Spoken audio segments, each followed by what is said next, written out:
really what it boils down to is when I get to see that person that does feel like they're on an island when it comes to blank, and you just get to look and they, either somebody literally says this or you can see the person get it, like, I'm not the only one. Like that moment of like, I'm not the only one who.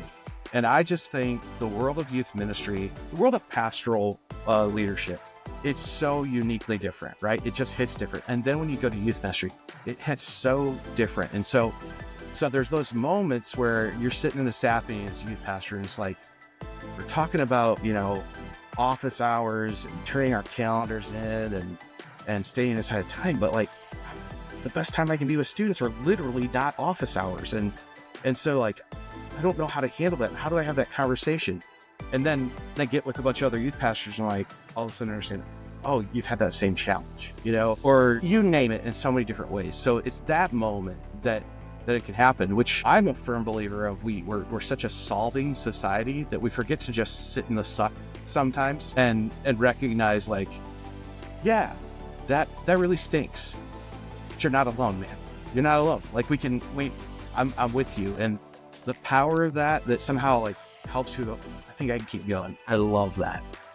Derry, thank you so much for coming onto the podcast. You have been referenced many times by people I've talked to, ministry friends, other people I've had on the show, who are like, you've got to get some time with Derry Prenkert. Like, he's the man. And I was like, okay, he's the man. Let's go. So I'm excited to hear about the man, the myth, the legend of you, Derry.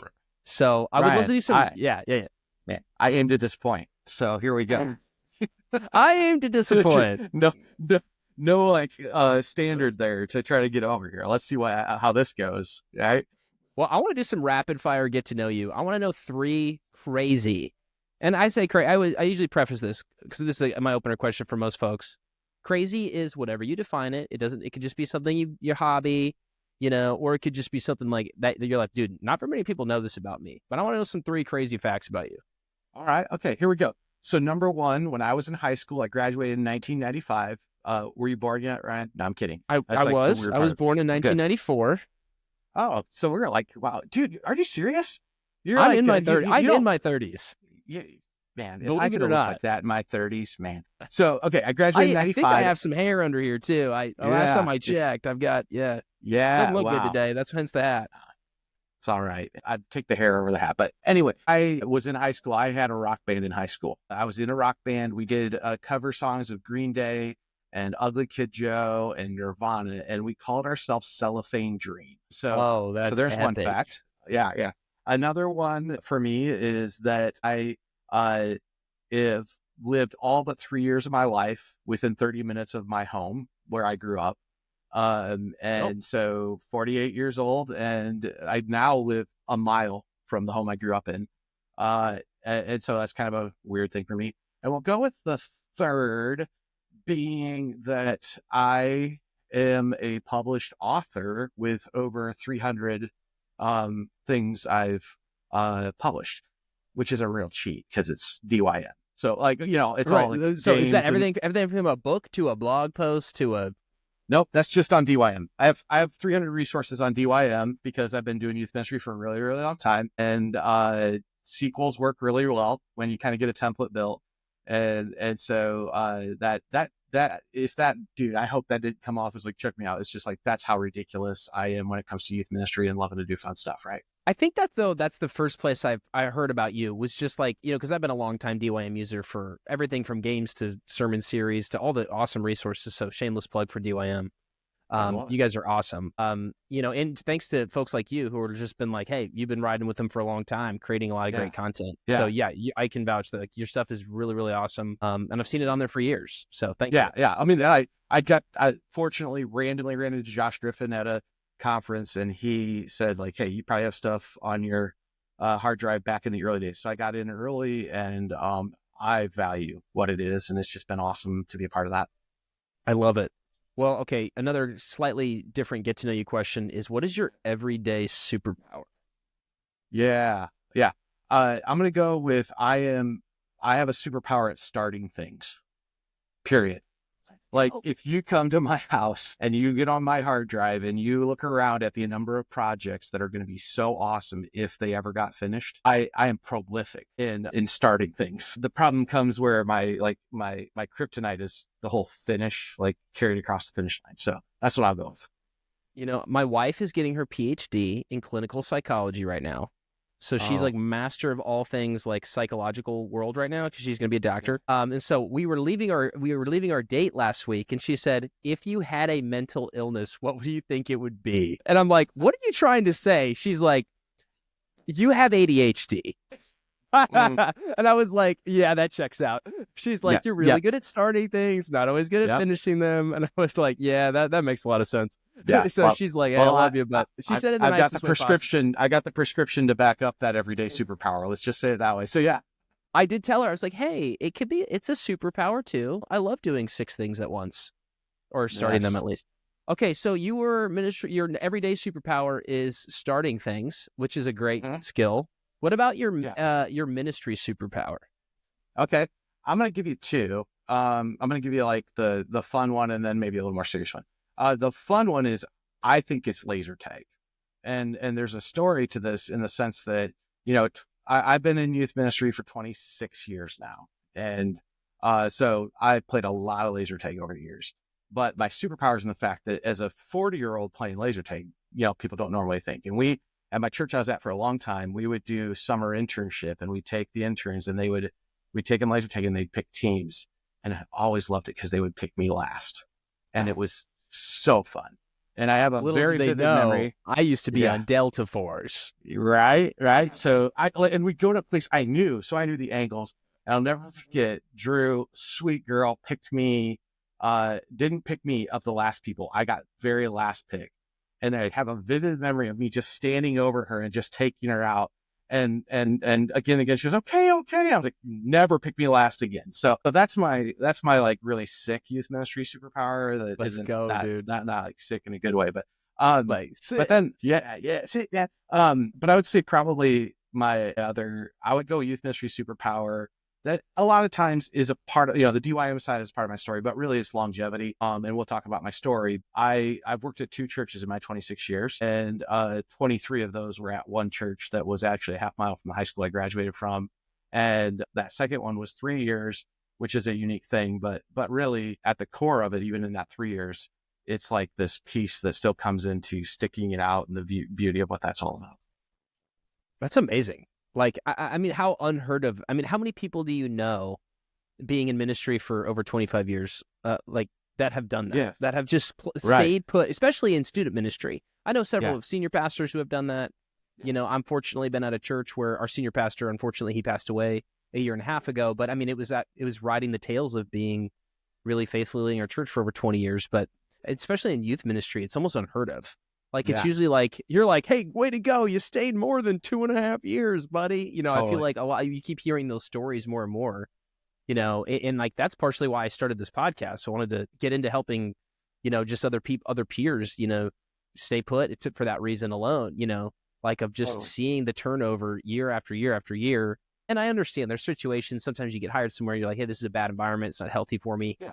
Like, Right. I'm sure all the things that we'll get into, but I just want to say that's amazing, that you've done that. So Yeah. I And would I will say, love. Ryan, I think what's exciting is I'm hearing more and more stories of it. I really think something has shifted. I don't know if you're familiar with Dan Navarre and the work he's doing on the youth ministry, the youth pastor compensation report. He does a lot of research, and he's even Yeah, included some yeah. stuff on like how long people are staying. And I mean, obviously there's a ton there's turnover and all this other stuff, but there's more and more stories of those that are measuring their time, not just in youth ministry, but at a location in decades. And that's pretty stinking awesome. Yeah, absolutely. I mean, I know I'm in the only youth ministry role I've ever been in. We're Awesome. we're in our 8th school year, so we're kind of like rolling into, getting ready to start, that next lap and stuff. So, and I feel like I have the same conversation all the time. I'm like, I don't know how you even start to really, like, how do you remember everybody's name until you're there like a little while, like, let Yeah. alone see a lot of fruit, and you go in when you want to make these changes, and then right when things start getting momentum where you don't see it, then you switch, and it's just like I just think there's a lot of that needs to be addressed. And that's why I think like ministries like yours and even your story is really inspiring. So, Yeah. but let's get a little bit into your story. I'd love to hear a little Yeah, bit of sure. your journey going into ministry, a little bit of your testimony, and then, up to now.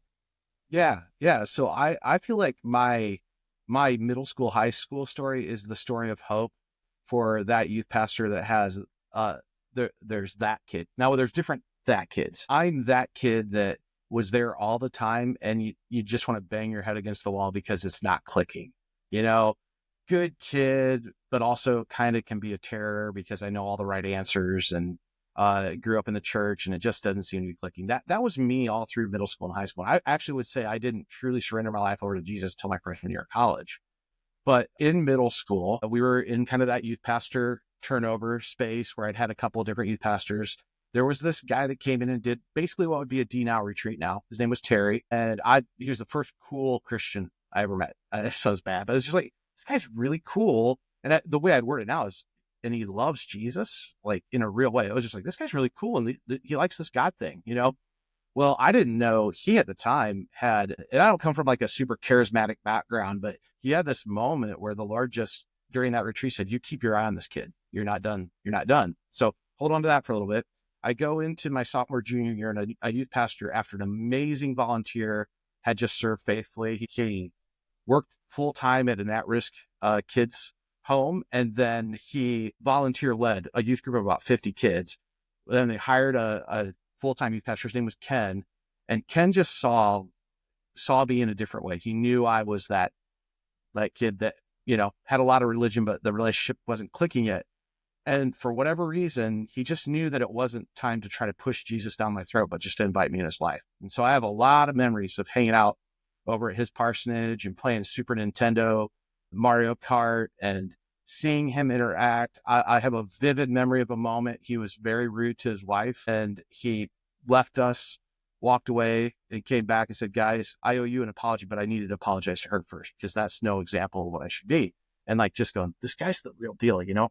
And he, going into my senior year of high school, or going into actually it was May. So I'm getting ready to go. I'm getting ready to go into college, and I don't know where I'm going to go to college. And he comes to me and says, hey, what are you thinking for college? I'm like, I don't know. And I said 2 state schools I was thinking to go to. And he said, you know, I'm really bummed to hear that because I was really hoping you'd consider Bethel, which was tied to our denomination. I think you have ministry in your future. And Ryan, most poorly thought out decision of my life.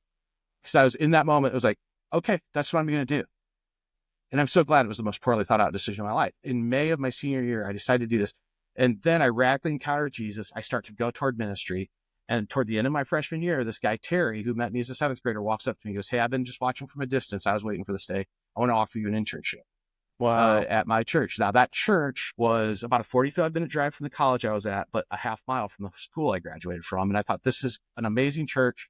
I'll do 3 years on internship, graduate, and get me out of this town, small town, northern Indiana. And as that senior year came, the staff pulled me together and said, we're ready to move from a 1 youth pastor to a 2 youth pastor staff. And we like this girl you're dating, Janelle, so much, we want to offer you a job, which is a true story. That's how they explained it. And so I became, I always joke and say I was the Dwight Schrute of the youth ministry, because I was either assistant to the youth pastor or assistant youth pastor. I'm not sure which it was, but I did that. A year later, married Janelle, and we stayed there till 2019 in different roles, but on staff there. And then in 2019, not because of any hurt at all, actually, it really hurt to leave, but God, there was a transition going. To give you context on this church, at that time, I was the 5th most tenured pastor there. So I'd been there for 23 years, and there were 4 other pastors that had been there longer, including the senior pastor of 40 years, the senior associate, that was like at 35 years, the missions and worship pastor, and then my mentor had all been there longer. Every youth pastor who had ever served in that church was still there serving, because the senior associate, myself. But as the senior pastor was getting ready to leave, it was pretty clear it was time for me to transition away from student ministry if I were to stay at that church. And that's when the first time I ever had hit that the location of this place and the lane of student ministry, it was not going to be the best for me to stay there. Not a bad thing, but ultimately, so a position in Kentucky kind of stumbled in my lap. I didn't even know about it. And we moved down there in November of 2019, which, if you want to kind of remember back, that's not exactly the best time to move from a place you've lived at for 43 years of your life with 4 kids, 3 of whom are adopted. And we got down there and COVID hit, and the Lord knew what he was doing, because that team, I was leading a team of about 13 student staff at that time. And that team just needed a transitional leader. They needed somebody for just a few years that could come in and help get set for what was next. And so that's what I did. And then that led to the work at Standing Stone Ministry that I now do. So yeah, Derry, you run this ministry, Standing Stone, which I know several of my friends, and has me intrigued about maybe hopping in one of your cohorts and being a part of it, just to learn and be ministered to, and all the things from it. But tell us a little bit about what you're doing to support youth pastors right now. I know this is kind of this sort of what you're doing. So why don't you break that down for us? Tell us a little bit about like your passion for why you're doing it, and how it all got started. Yeah. So like the context is, I go down to Kentucky. Part of why I took that job was realizing I still just have this heart for the next generation, for next gen ministry, but I kind of hate overnighters. And I'm not real sure. Please God, don't send me to camp again. Right.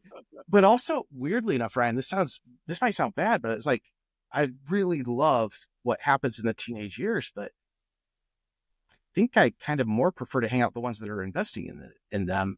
But I still believe in youth ministry, and like, how does that work? But I love the local church. There's no way I'm stepping out. I mean, that was a big one. Right? I'm not stepping out of local church. I'm sick of people stepping out of local church, right? Longevity. That's not what we need.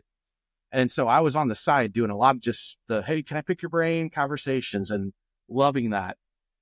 And I'm down in Kentucky, working through what's going on there, seeing that there's a guy there ready to roll. He wasn't quite ready when I got there, but he can step in. My family's not doing well down there. And how do I don't even know what role COVID plays in it. And then the stirring of, I think there's a subtle but significant shift that's taking place from youth ministry to youth minister. And I found an organization through a friend that's called Standing Stone Ministry. So Standing Stone Ministry is not me. I'm a part of an umbrella ministry that has people all over the U.S. that are called shepherds. And the heart of Standing Stone Ministry is to bring health to a healthy church into every community through having healthy ministry leaders. And there's 2 key words that Standing Stone is all about. It's confidential and it's free. So I'm actually a support raising missionary in a sense. I don't want to use that word because it's a ripoff to those that are going into, because I'm in a culture, but there are people that believe in the church enough that they help fund the work that I and my wife do to help youth ministers minister from a healthy place. Yeah. And so Standing Stone is the umbrella under which I do that. Out of that, there's really, I would say, like really 3 big branches. There's the content piece of just providing good training and elements. And DYM falls under that, which isn't Standing Stone, but getting resources. There's coaching. There's a coaching piece of, and I even call it consulting. Sometimes it's more, I'm sitting and listening and just helping people that are walking through stuck. The 3 categories I go are people that are starting and are humble enough to know I don't have it all figured out, and they want somebody to just help them process. People that are stuck where it's just like, man, I'm not flaming out, but I just can't figure it out. And then people that are really struggling. Like, I think I'm burnt out. I think my marriage is on the rocks. I think I'm in a toxic church. And that's the coaching conversation. Now I would say there's more of a consulting side.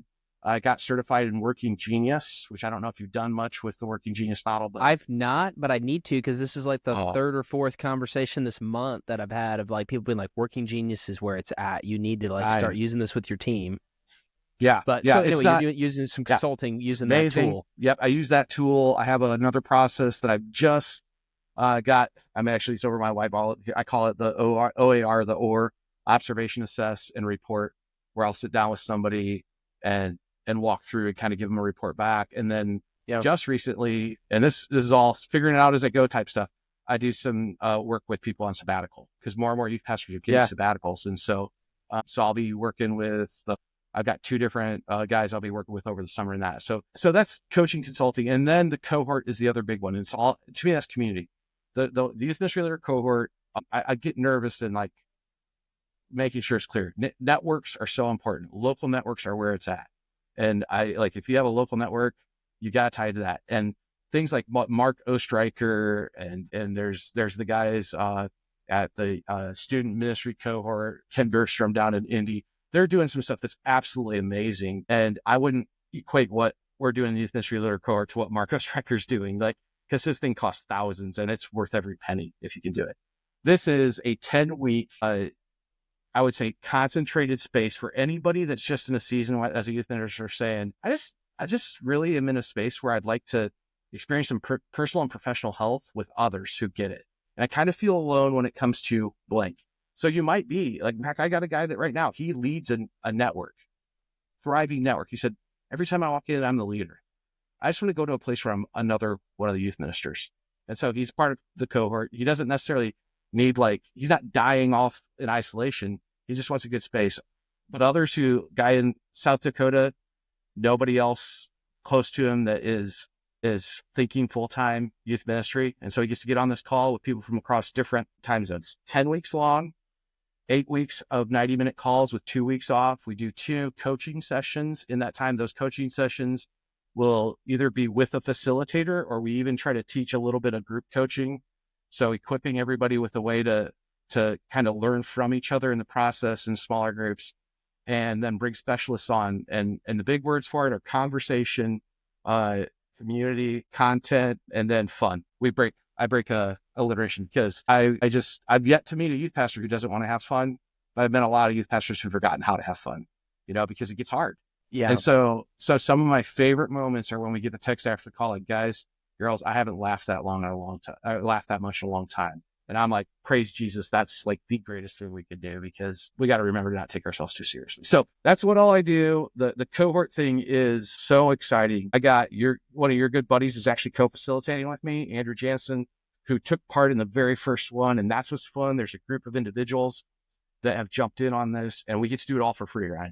Because there's some incredible donors and then some really amazing people that are somehow okay with me paying them in friendship to help facilitate. And so it's not just me facilitating these. There's like 14 of us now that are helping make this happen. That's amazing. It's been a beautiful thing that only God could do, where I love it. I love it. What's your favorite thing about it? Like, as you're thinking about all the aspects of what you do through the ministry, what's the thing you're like, man, I'm most passionate about this? Man, if you understood, if you took the working genius, like trying to narrow me down to one as an invention guy, it's hard. Hey, real quick, thank you so much for listening to this episode. I hope it's been a blessing to you and encouraging you, as well as equipping you in order to be the next gen leader that you are called to be. But if you're at a place in your ministry where you're just feeling stuck, where you're feeling a little frustrated and you're trying to solve some problems, that's exactly why I created this podcast. That's exactly why I created Next Gen Ministry Coaching, is to be a resource and equipping place for you. So if you have some issues that you're facing in your ministry, I would love to get on a call with you, help you brainstorm some options, look at the ministry engagement funnel that you have in your ministry right now, and help you identify your next step in order to solve some problems in your ministry and grow in order to reach more students for Christ. So what you can do is hop on Instagram, send me a DM, and I would love to get to know you and get connected with you. That's hard. Really, what it boils down to is when I get to see that person that does feel like they're on an island when it comes to blank, and you just get to look and they, either somebody literally says this, or you can see the person get it, like, I'm not the only one. Like that moment of like, I'm not the only one who. And I just think the world of youth ministry, the world of pastoral leadership, it's so uniquely different, right? It just hits different. And then when you go to youth ministry, it hits so different. And so there's those moments where you're sitting in a staff meeting as a youth pastor, and it's like, we're talking about, office hours and turning our calendars in and staying aside of time. But like, the best time I can be with students are literally not office hours. And so like, I don't know how to handle that. How do I have that conversation? And then they get with a bunch of other youth pastors and like, all of a sudden understand, oh, you've had that same challenge, or you name it in so many different ways. So it's that moment that it can happen, which I'm a firm believer of. We're such a solving society that we forget to just sit in the suck sometimes and recognize like, yeah, that really stinks, but you're not alone, man. You're not alone. Like I'm with you. And the power of that somehow like helps you go, I think I can keep going. I love that. Yeah, I almost picture this like image in my head of like, the shepherd in you, like seeing like a sheep like out in the rain alone. You're like, I might die out here. And you're like, no, like come into the fold. Like, it's okay. Like, we're going to do this together as we're all following Christ and trying to do this together, like bringing people into that community, which is so important, and And I always forget, and sometimes you just get so used to like, I'm in this town, I know these people, and you forget like every context is so different, and there's so many different churches, and God's using all these different environments. And while you're like, oh yeah, like youth ministry is just like this, or, if we're really blessed, or maybe, I'm at a multi-site church. And so there's some of that built in, right? So we have like natural community every week with the other student ministers. I'm fortunate enough to have another student minister at my campus now. Right. So like, like she and I have like that, like camaraderie of like, hey, we're in this together. It's a hard week, but we're going to solve it. And, but you kind of forget about like the bivocational pastor, like he says, out in rural South Dakota, and is like, I feel stuck, dude. I don't know what to do. And like, I can just hear your heart for that pastor, like that minister, like that leader, to know like, no, they're like, God's not done using you, and that there's hope. And a lot of that's found, in the finding community together, to continuously move forward. So you're right on. And I'm the same as you. In my story is the church in Indiana that I was at, I was a second hire. And when I left, it was a staff of 8. And we had, so that moment of going like, I'm the only one who feels this way, there was some just commonality in that. The church I went to down in Kentucky is Southeast Christian Church, which is like one of the mega churches in America. And so once a month, there were 50 youth staff coming together that all served at Southeast. And actually, the biggest thing that I grieved was we were too much of a bubble where we didn't realize there's other ways people do youth ministry. Right. You're like, this is how it's done. Yeah. We figured it out. Yeah. Which I'm really excited. I got a couple people in those situations that are jumping into cohorts with the whole thing and going, because I think if anybody's multi-site listening to this, we got to be cautious about the arrogance that rise up to think that I can't learn from the small town bivocational youth pastor, and like their grit and their ability to minister one at a time in a way we don't like. That's the type of stuff that kills us. So, but back to what we're talking about. I am a firm believer that isolation, it's kind of like pneumonia. When people pass away from pneumonia, it's usually not really pneumonia. They had something else existing, but the pneumonia attached onto it, and that's what killed them out, right? Like, that's horrifically terrible. But there's something about like, so I'm in a place where I think I'm around a toxic leader, but I'm so convinced I can't talk to anybody about it. That's when the isolation starts to buy in, and I start filling in blanks. And if I would have just went and talked to somebody else and they could have said, actually, man, that's pretty normal for a church. Like that, let your senior pastor be a human, and you need to have some conversation and walk them through it.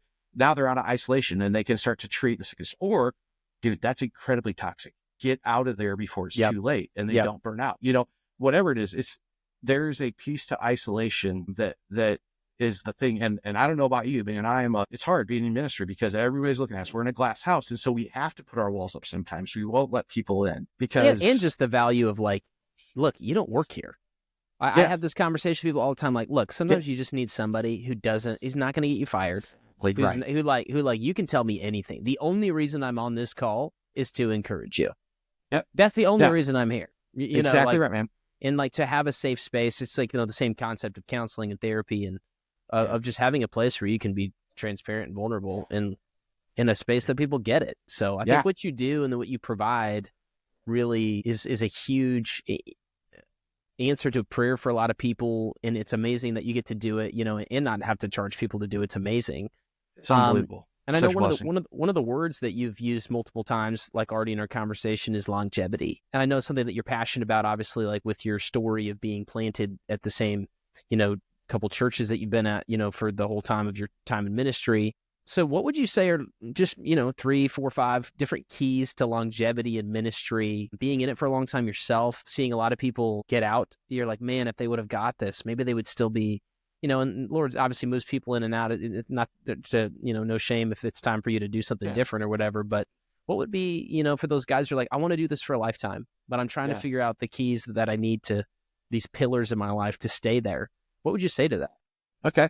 I'm going to give you 4. I'm going to try to run through them pretty quick, and they're not necessarily in order of importance, but kind of in order of how I see us miss it at times. The one that I go to right away is you use up every bit of PTO vacation time that you get. That's how you experience longevity. Now, I know that's not going to be the one, but I consistently, and you do it right. I think that's the part. And what I mean by that is there's those that are like, I'm way too important to this church that I can't take time off. And it's like this badge of honor that we wear. And I'm just like, that is horrible stewardship, for one, because you were given it. Two, there's a savior complex. It's a guarantee for burnout. And you talk to my wife, she said, like, she just learned, if you're driven, you're going to see success in youth ministry. You're going to also have a hard time turning it off. And so for us, everybody is going to do this different, but I learned I got to get out of town for an extended amount of time. And my wife would tell you before kids, it was like, that was the one time I just had you totally locked in with me. And so our marriage we had a 30-minute, 30-mile rule. So once we hit 30 minutes or 30 miles, we couldn't talk church at all. And it made for really awkward 24 hours. And it wasn't like suddenly we moved into like the deepest conversations. We had fun conversations. We relived old memories. We talked about cartoons that we liked growing up that we didn't know each other liked or even knew about, and we'd watch them together. And so there's that piece. And then I would say there's others that are like, no, I use up all my vacation time. But if you're the type of person that whenever your vacation time recycles, you're like, oh, crud, I still have 7 days left. So I'm going to just like not work the last 7 days. That's not wise usage, right? Like, like it's planning ahead. So that's a big one for me. And I think probably the greater principle is just knowing how to stop and unplug. So maybe it's not vacation for somebody else. Maybe they've officially really stuck to not only a day off, but a healthy Sabbath. But it's knowing that's the first one. I've been even convicted on that recently. I was listening to something that was totally secular, like a business podcast, and the guy was called into a show, and he was like, man, I'm trying to figure out like this. And the guy asked me, he's like, why are you doing this? Like, why do you want to run this business? Yeah. And he's like, I don't know. He's like, here's what you need to do. He's like, you need to go buy a plane ticket for 2 weeks, go somewhere you've never been before, get off the grid and go. He's like, because let me tell you what, when you get out of your orbit of your normal everyday life, and you get away from your job, you get away from all the stuff, and obviously for married kids, it's harder to do, but just like an intentional vacation for the purpose of like rediscovering your purpose. Yes. Like, it's just so refreshing. Like if you're a mountains person, you're like, yeah, you probably need to go to, I was having this conversation with my wife the other day. I was like, hey, might be good. Like, we probably should just like go get lost in the mountains for a week and just like rediscover some things. Totally. Of just like, spend some time with the Lord, get refreshed. And just like the biological things, but also the psychological that happen. Like when you're in a new environment, you're just awake and your senses are so alert because you're taking in all this newness. You're like, you can position yourself in this really unique way to just be like, all right, Lord, I'm here to receive from you in a way that maybe I haven't felt in a long time, because I just need to get out of my hometown. So I'm right there with you, man. I think that's so good. Yeah. And let me tell you, a part of this too, like you hit all the right things on what happens in us internally. I'd even say getting away reminds me that I'm not that important to this church, which you might think then means you'll leave. No, it just, it puts you in the right mindset of, I'm not the savior, Jesus is. And so I can take a little pressure off myself and just keep rolling. The other part is I really push people as soon as you can, miss, not just like a lot of youth pastors plan their vacation. We'll leave Wednesday night as soon as programming is done, and we'll get back at 3 a.m. Saturday so we don't miss any programming. And my thing is, no, miss that programming. Like, and find out. Like, it didn't take long before I was doing 2 weeks and purposely missing 2 Wednesdays and 2 Sundays. Now I had a church that let me do that. That will be coming up on another key to longevity. But the purpose was it forced me to learn to delegate. It forced me to start living out what Ephesians 4 tells us to do, train up God's people to do works of ministry, and so all of a sudden now I'm like, oh, well, I was gone. I handed all the games over to Jim and he crushed it. He could actually keep doing that while I'm back. And so there's that piece and in it that I think is really important. And you don't know how much you love it until you're away from it for a while. And I just can't tell you how many times being gone long enough and really kind of wanting to stay there longer, but also being super excited to get back to that really annoying kid that was driving me crazy. It's just, again, not the thing, but it might be, man. Like we screwed up a lot of stuff, but we nailed it when it comes to vacation. And you can tell I can rant on this one. I'm all about good stewardship, but I'd go into debt for a good vacation because it's not an expense, it's an investment. Like that's the mindset I want to look at it. I'm not really good. That's called hyperbole. I wouldn't go into debt, but I will go frivolous on spending on a vacation because, especially now that I got kids, like that's an investment. That's an investment that has a different type of return than the dollars involved. And so sometimes and I get it, we don't all have tons of money, but I would challenge any youth pastor Anybody in youth student ministry, just to stop and say, where am I spending that I don't have to, that I could invest over into a vacation fund because it's an investment. Okay, I'm done. Let's go to another one. Does that sound good? These others could be quicker. Okay, so the second one I'd say is it's the right environment. I experienced longevity not because of what I did, nearly as much as the people I was around. I was in a place that believed in development, right? I've sat with youth pastors to tell me why they got fired, recently. Like, I got fired for doing this. I'm like, oh yeah, I did that back in 1999 and they told me to not do it again, like, I've got some stories on that one. Right. But I'm just telling you this. It's so if you are, this is hard because anybody that's where they're at can't change this. But if you're looking for a spot, look for a spot that cares about development and can and tell you, like, here's how we believe you can be developed. That was huge for me. That's amazing. The third one I'd throw out is you got to learn to transition roles inside your church so you don't transition outside. And there's different ways that happens. One is seasons of life. I was not the same youth pastor at 40 that I was at 23, because I didn't have the energy, nor did the kids view me in the same way. They didn't need, I was a good buddy at 23. I was the dad at 40, and I had to recognize that. But also I went from ministering as a single person, as a married person, as a, father 1, 2, 3, and 4, all the way up. And every one of those points is a transition and a change, as well as recognizing, like, this church doesn't mean the same youth pastor it needed 5 years ago. And am I willing to become that? Because there's all kinds of factors in that as it grows. You're telling me you've been a part of a ministry that's boomed, a ministry of 20 youth pastor and a ministry of 100, drastically different in what your role has to be. And if you think you're going to operate as a youth pastor of 20, nope. You can't do it. I was having that conversation the other day. They were like, how has it been since it's grown so much? And I was like, I like it way better now. I was like, it was way harder when I first started, but I think it's just how I'm wired. And I remember being at a conference with one of the senior pastor at New Life, this big multi-site church in Arkansas. And he was like, some of you guys church planners are going to it'll be like pulling your molars out till you hit 500. Mm-hmm. He's like, 0 to 500 is going to be the hardest thing you've ever done. And some of you guys are going to hit 500 and you're going to be as miserable as you've ever been because it's just not the anointing on your life. Yeah. Like, some of you guys just love being with people and you're supposed to do that. So just know that. Good. So know that so you can reinvent, rehire, replace yourself, shift. So I all that to your point of I'm still, being a young, still in my out of the early stages of ministry, but getting, more into that kind of middle phase, I guess, in my life. Yeah. As far as my ministry career, I'm learning the importance of reinvention. To your point, you have to reinvent yourself at each stage. And that's hard. And some people don't want to do it. You're I've had a lot of conversations I just want to be the world's best I just love hanging out with my kids again and just going to golf with my guys in my small group. I'm like, yeah, you should maybe be a small group leader. Yeah. Maybe being a youth pastor is not the best move for you right now. I don't know. I'd love to hear your thoughts on that. Maybe even we're talking about keys to longevity. Longevity isn't the God. That would be an idol if we say everybody needs to experience longevity.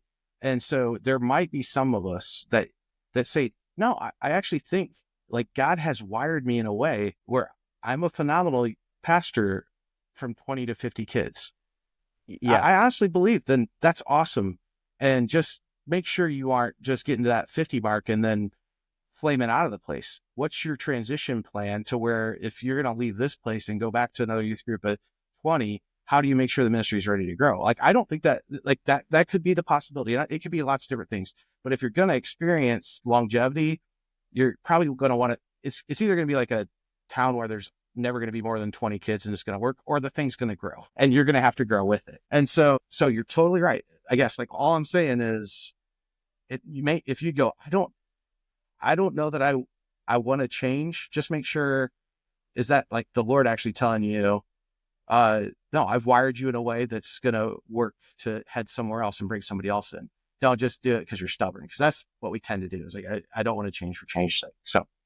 So that's that. I gave you 3. I had a 4th. Oh, my 4th is this, visions and goals that can't be accomplished in anything less than 3 to 5 years.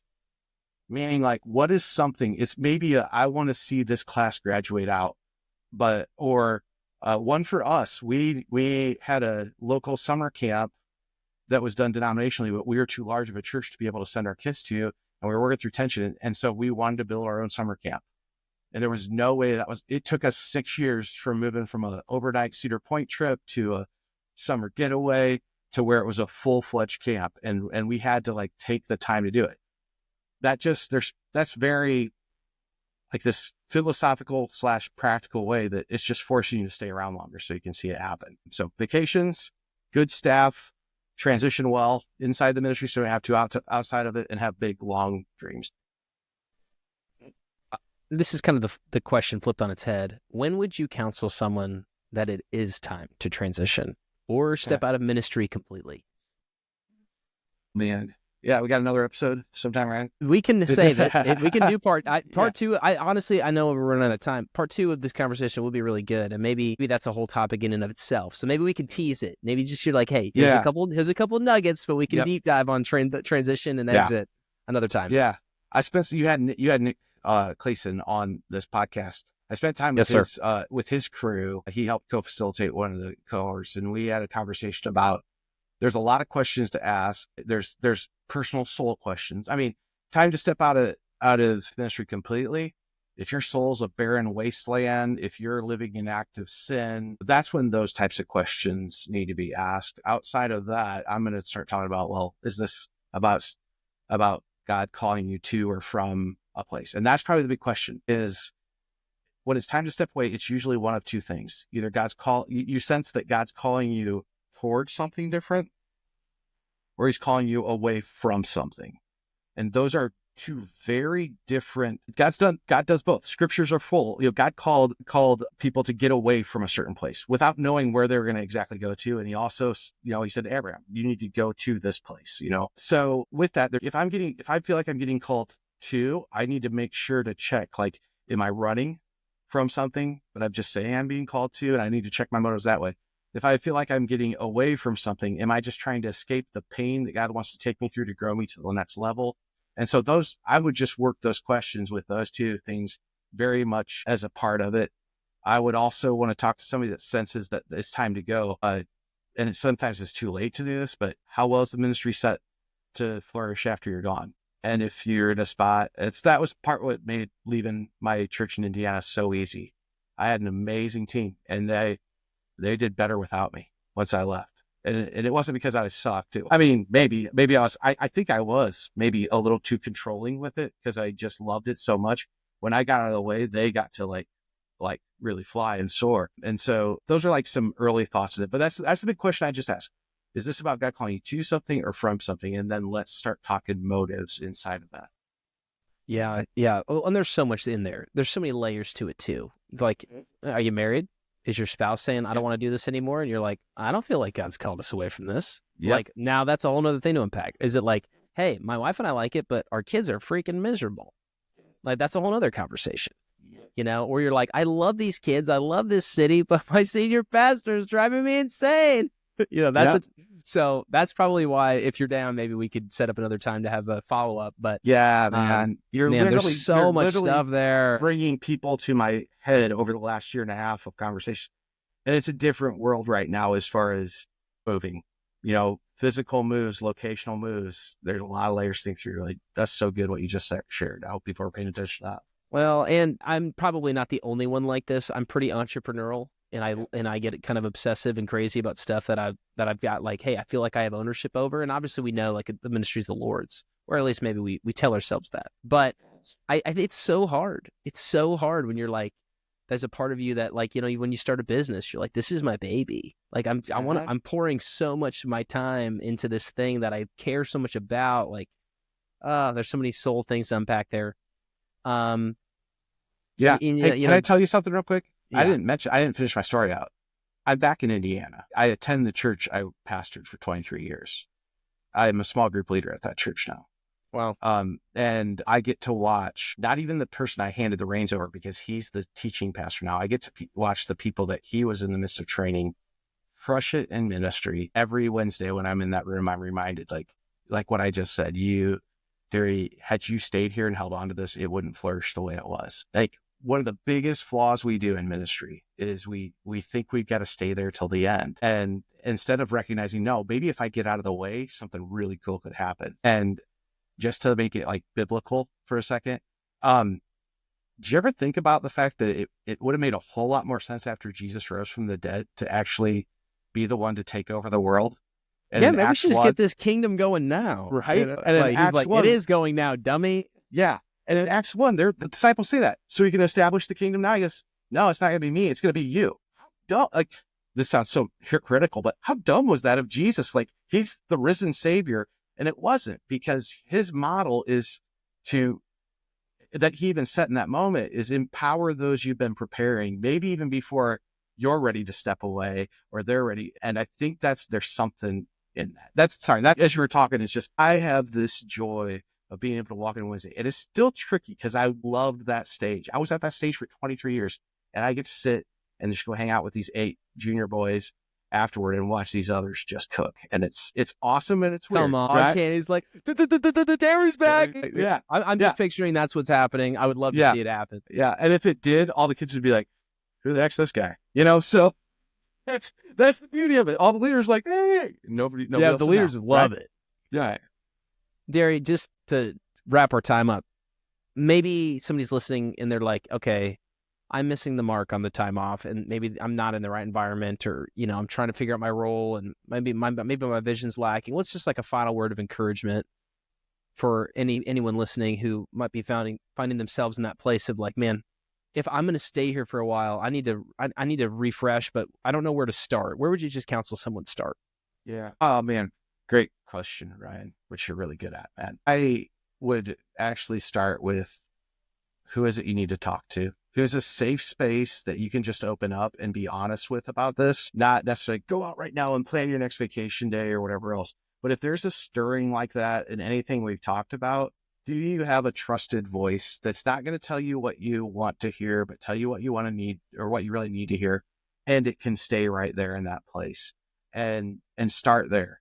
Start there, because you need somebody that can maybe help you process and start. You can start with the Lord, and you should start with the Lord, but there's that value. And if you don't have that, I think there's 2 guys right here that would say, I'm happy to be that, and there's more of us out there than you probably realize. And I mean it when I say it. When youth pastors sit down with me, it's like, you need to know, whatever you say, you don't report to me. Whatever you say stays right here, unless I have to report you to the police, and I'll probably even think twice about that. Like that's the level of somebody you need at times. And so I think that's just where I'd encourage you to start. And I would really challenge people that say, I don't have that person, to pause for a second and ask, really? Or is the enemy telling you that you don't?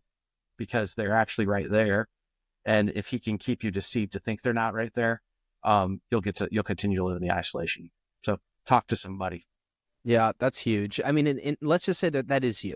Like, I know anybody listening to this are going to hear my little thing. Like, hey, if you want to chat, hit me up on Instagram. Would love to talk about how to encourage you if you need coaching, consulting, all the stuff. Like, listeners of the show know that.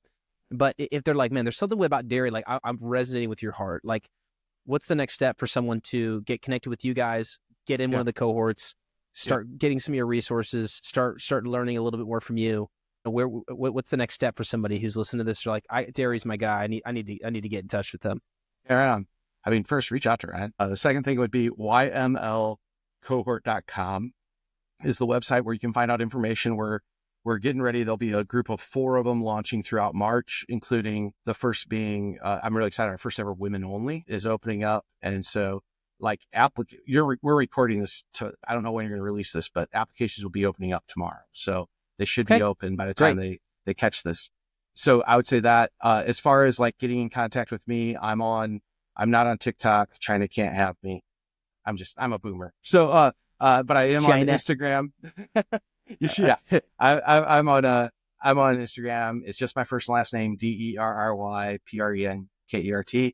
Same on Facebook. You can find me there. You can send me a direct message. And then my email's the longest freaking email in the history of emails. It's derry.prenkert@standingstoneministry. So I don't know. You might want that in some show notes or something. All of those things will be in the show notes. Yeah. Don't you worry about it. You need to get in touch with Derry. What he just said in the show notes. Awesome. Derry, thank you so much for taking some time to just be an encouragement to me today. Oh my gosh, like I've been really looking forward to this. I hit up Jansen. I was like, I'm so excited for it. Or sit down. I know we had to reschedule some other stuff, but man, just really grateful for you, and just like the model and like the legend that you are to so many guys that are in my era, in my generation, of just like, hey, how do we keep doing this? Like, you know, wrestling with our spouses and our families. Like, man, does God want us to do this for the rest of our lives, or is this just a season? And how do we fight for longevity in ministry? It's looking to guys like you who have just stayed faithful, you know, and just continued to be faithful to the Lord and seen him reap a harvest at the proper time. You know, it's like Galatians 6 is like your life. So thank you for doing it. Man, thank you. You're awesome. And I really, really appreciate your time today. Yeah. Thanks for what you're doing, man. I love this. Keep it up. Thank you so much for listening to this episode. I hope that it was an encouragement to you. I hope it equipped you to be the next gen leader that you are called to be. And if so, I would love it if you could follow and subscribe for more content like this, because we're updating information all the time. We're always getting new episodes out. So that would be a great blessing if you could like and subscribe and follow. And if you have any questions, just DM me on Instagram. I would love to get connected with you and help you grow your ministry today. Thanks.